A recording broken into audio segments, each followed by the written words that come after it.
à un vase. Et l'Éternel, il est comparé comme le potier qui fait ce vase, soit d'honneur ou de déshonneur. Alléluia. Alors, cette nappe, ce vase, contenait des animaux impurs, des reptiles. Et ceci représentait les païens qui devaient recevoir le salut, comme Corneille et sa famille. Voir Acte 10, lire Acte 10 en entier, tous les versets, et Acte 11 en entier, tous les versets. Parce qu'on ne devait pas aller sous le toit d'un étranger. C'est ce que nous disait la parole de Dieu, un juif ne pouvait pas rentrer sous le toit d'un étranger, mais Paul il dit maintenant, Dieu m'a fait comprendre, en voyant cette nappe avec tous les animaux impurs, que Dieu a rendu tous ces animaux. Ecclésiaste 3,18, les hommes sont comparés à des bêtes. 1 Corinthiens 15, verset 32, Paul a combattu contre les bêtes à Éphèse. Et les bêtes, ça représente les rois aussi.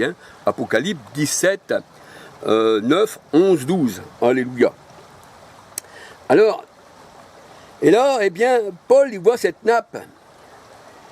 Et là, on peut voir que c'était le moment, quand il voit cette nappe, quand il voit ce vase rempli d'animaux impurs, de reptiles qui représentaient les païens, eh bien, pour Paul, c'était le moment de prêcher sur les toits. Alléluia.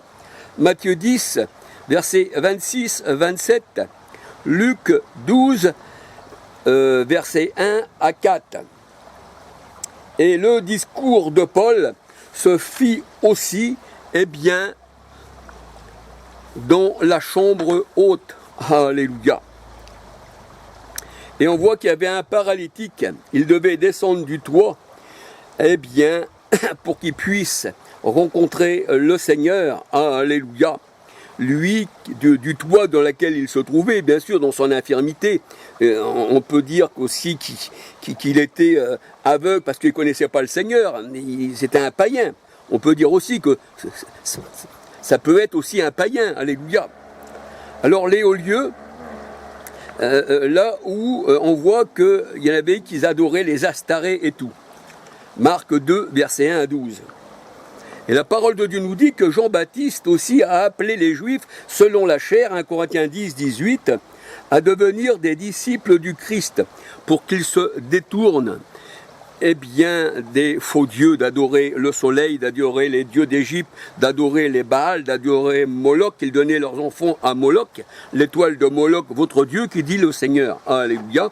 Et nous voyons que, eh bien, Jean-Baptiste a été envoyé devant Israël justement pour qu'il se détourne d'avoir abandonné l'Éternel et venir à Christ. Jean 1, verset 31, 80.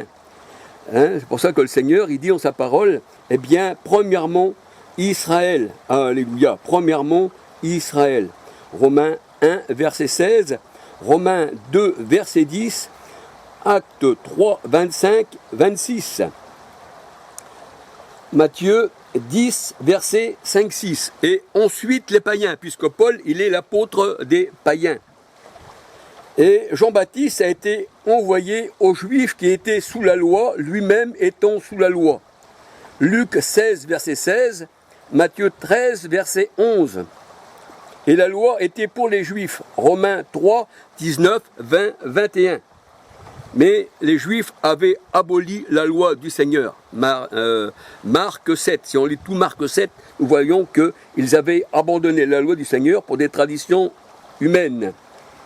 Et là, on voit que Élie, il devait venir, eh bien, pour le jour redoutable, pour l'avènement du Seigneur. Il devait venir, je vous enverrai Élie. Malachie 4, verset 5-6.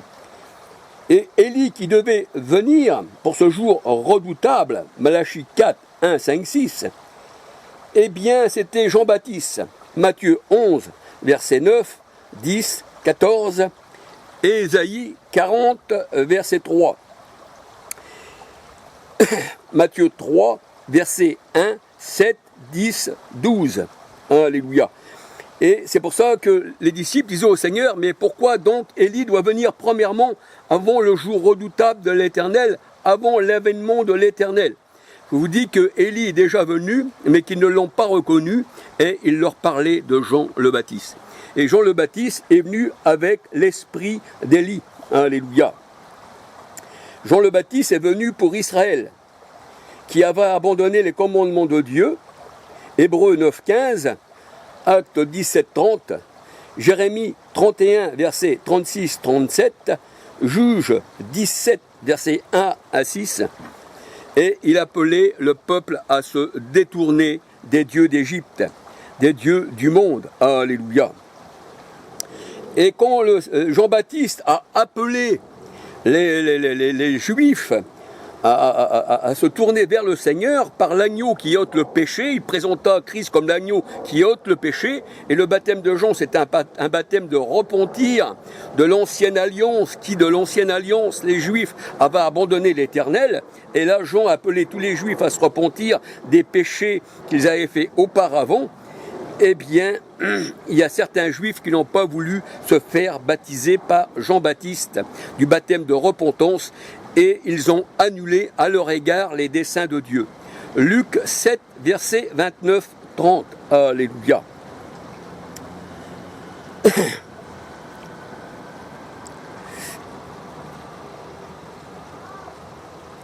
Alors, Jean-Baptiste a présenté aux Juifs, eh bien, Jésus l'agneau qui enlève le péché. Jean 1, verset 29, 30, 80. Jean 1, verset 29, 31, 80. Alléluia. Matthieu 3, 1 à 17. Luc 3, verset 1 à 18. Et Marc 1, verset 1 à 8. Alléluia.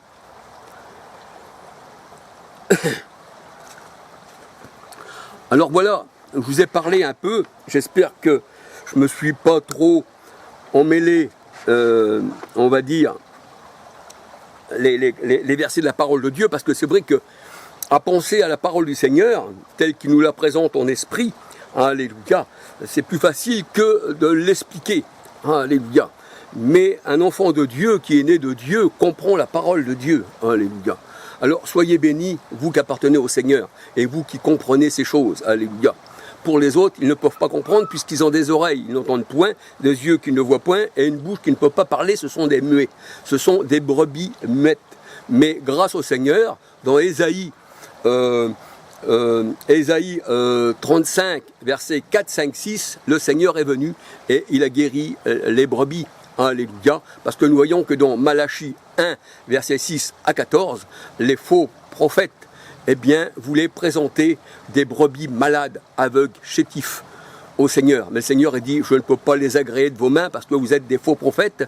Et nous voyons qu'en dans Ézéchiel 34, le Seigneur a dit, je prendrai soin moi-même de mes brebis et je leur donnerai la vie en abondance. Et c'est ce qui a fait le Seigneur quand il est venu dans Jean 10, verset 1 à 16.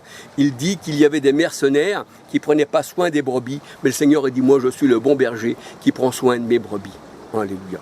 Alors un petit bonjour à tout le monde, alléluia. Je ne veux pas vous oublier, je sais de qui je parle, alléluia. Alléluia. Soyez tous bénis, alléluia, que le Seigneur vous garde et qu'il vous donne, eh bien, à connaître, eh bien, sa parole, alléluia, telle qu'il la veut par les révélations et par la doctrine, alléluia. Et s'il y a quelqu'un qui vous annonce un autre esprit et aussi un autre Yeshua Messia, la parole de Dieu nous dit qu'il soit maudit. 2 Corinthiens 11, 2, 3, 4, Galates 1, 6 à 11, alléluia. Soyez bénis de l'Éternel, alléluia. Gloire au Seigneur, alléluia.